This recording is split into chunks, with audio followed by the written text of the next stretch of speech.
there are 3 places in Seattle for the most part you can buy biodiesel, and one is luckily about a mile from my house in West Seattle.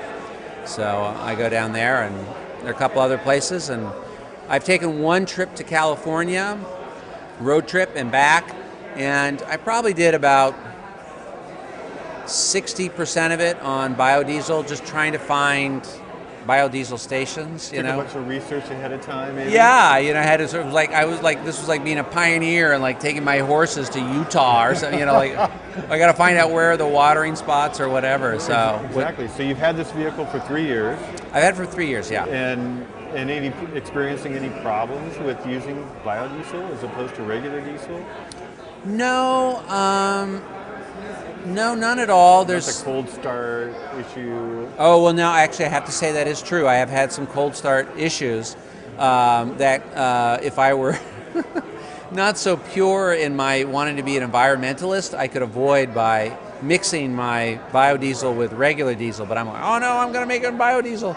One morning couldn't start, and I did everything and I couldn't start it, and then I had to finally have it towed into Dr. Dan's, who fixed it quickly, and then I was up and going, and so no real problems. When I started buying biodiesel, it was $3 a gallon, and that was when gas was $2 a gallon, and that was fine. It didn't bother me. And then when gas went up to $3, everyone was like, "Oh my God, gas is $3!" And I was just like, "You'll do it. You'll be all right. It won't kill you." So the biggest obstacle in getting all of this alternative fuel as a mainstream, the biggest obstacle will always be business, finance, economics. It's just the number one.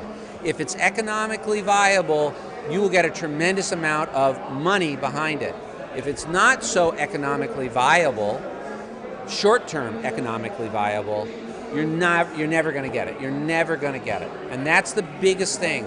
And it is about us buying things, buying our biodiesel, buying our solar panels, but it's also,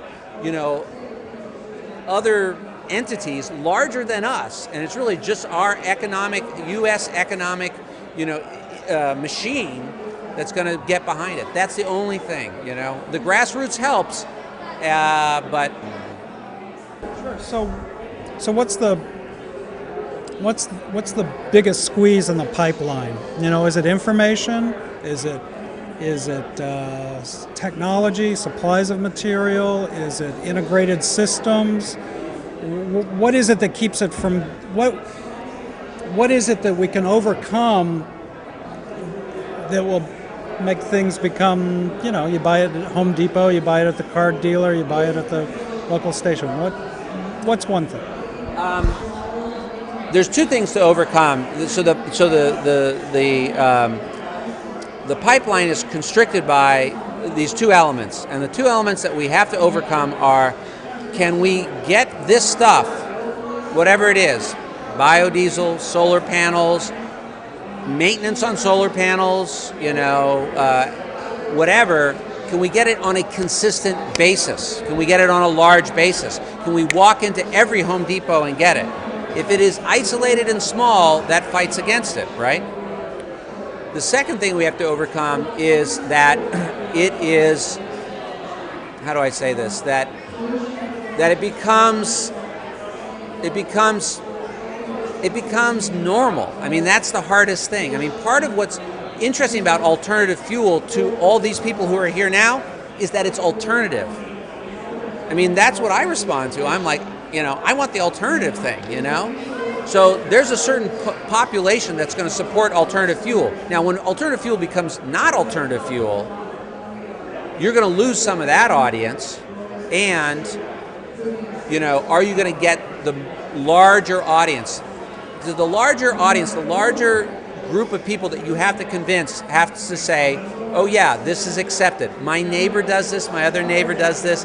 There's a small percentage that goes, hey, because it's alternative and because it's good, I'll do it.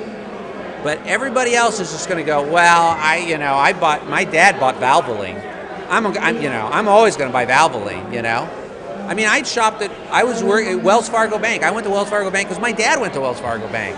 And then at some point, You know, I went off somewhere else at some point in my life. But that's what you're fighting against, you know, is when does this alternative fuel become mainstay? And when it becomes mainstay, then you're okay. But getting over that, how do you do that?